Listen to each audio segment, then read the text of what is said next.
जय श्री राम।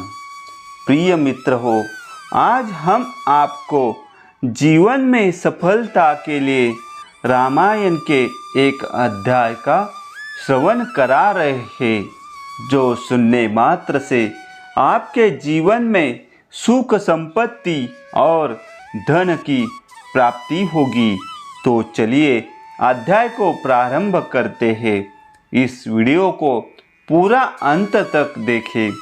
मित्र हो, आज हम देखने वाले हैं रामायण के पवित्र अध्याय में से विश्वामित्र के मुख से श्री राम को साथ ले जाने की मांग सुनकर राजा दशरथ का दुखित एवं मूर्छित होना। मित्र हो, अध्याय को शुरू करने से पहले कमेंट में जय श्री राम ऐसा लिखकर चैनल को सब्सक्राइब कीजिए।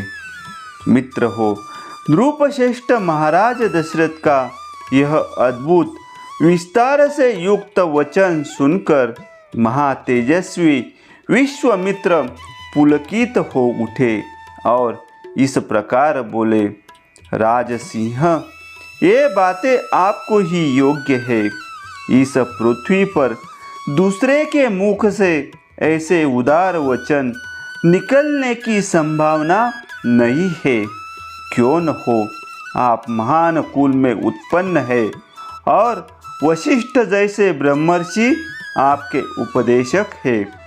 अच्छा, अब जो बात मेरे हृदय में है उसे सुनिए। नृपश्रेष्ठ, सुनकर उस कार्य को अवश्य पूर्ण करने का निश्चय कीजिए।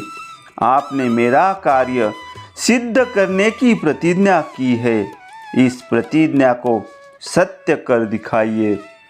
पुरुष प्रवर, मैं सिद्धि के लिए एक नियम का अनुष्ठान करता हूँ। उसमें इच्छानुसार रूप धारण करने वाले दो राक्षस विघ्न डाल रहे हैं।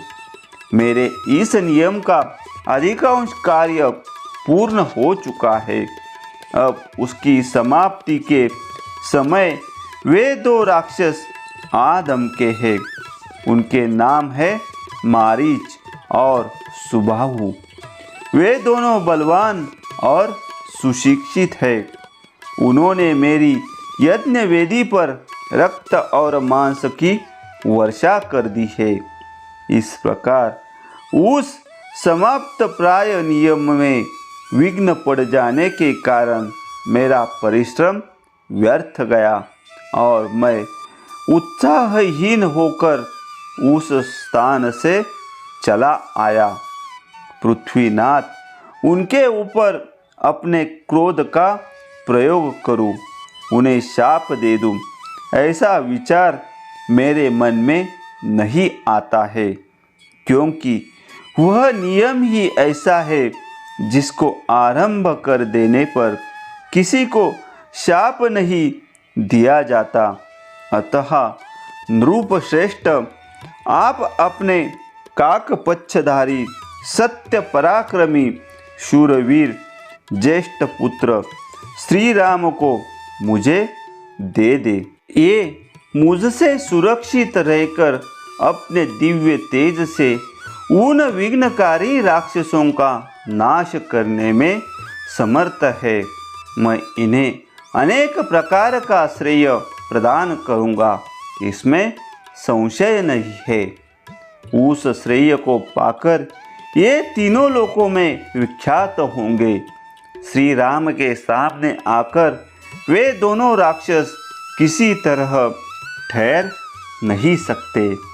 इन रघुनंदन के सिवा दूसरा कोई पुरुष उन राक्षसों को मारने का साहस नहीं कर सकता। नृपश्रेष्ठ, अपने बल का घमंड रखने वाले वे दोनों पापी निशाचर कालपाश के अधीन हो गए हैं। अतः महात्मा श्री राम के सामने नहीं टिक सकते। भूपाल, आप पुत्र विषयक स्नेह को सामने न लाइए। मैं आपसे प्रतिज्ञा पूर्वक कहता हूँ कि उन दोनों राक्षसों को इनके हाथ से मरा हुआ ही समझिए। सत्य पराक्रमी महात्मा श्री राम क्या है यह मैं जानता हूँ। महातेजस्वी वशिष्ठ जी तथा ये अन्य तपस्वी भी जानते हैं।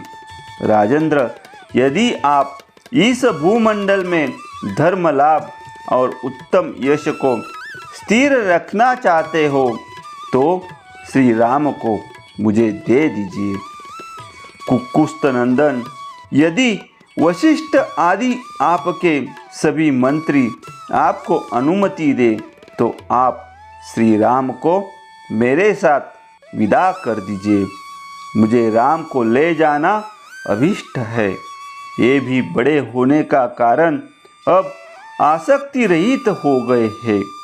अतः आप यज्ञ के अवशिष्ट 10 दिनों के लिए अपने पुत्र कमल नयन श्री राम को मुझे दे दीजिए। रघुनंदन, आप ऐसा कीजिए जिससे मेरे यज्ञ का समय व्यतीत न हो जाए। आपका कल्याण हो। आप अपने मन को शोक और चिंता में न डालिए। यह धर्म और अर्थ से युक्त वचन कहकर धर्मात्मा महातेजस्वी परम बुद्धिमान विश्वामित्र जी चुप हो गए। विश्वामित्र का यह शुभ वचन सुनकर महाराज दशरथ को पुत्र वियोग की आशंका से महान दुख हुआ।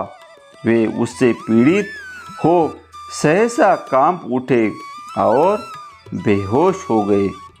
थोड़ी देर बाद जब उन्हें होश हुआ तब वे भयभीत हो विषाद करने लगे।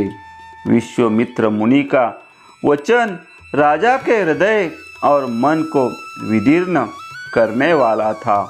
उसे सुनकर उनके मन में बड़ी व्यथा हुई। वे महामनस्वी महाराज अपने आसन से विचलित हो मूर्छित हो गए। इस प्रकार रामायण का यह अध्याय समाप्त हुआ। अगला अध्याय सुनने के लिए चैनल को सब्सक्राइब कीजिए और कमेंट में लिखिए जय श्री राम।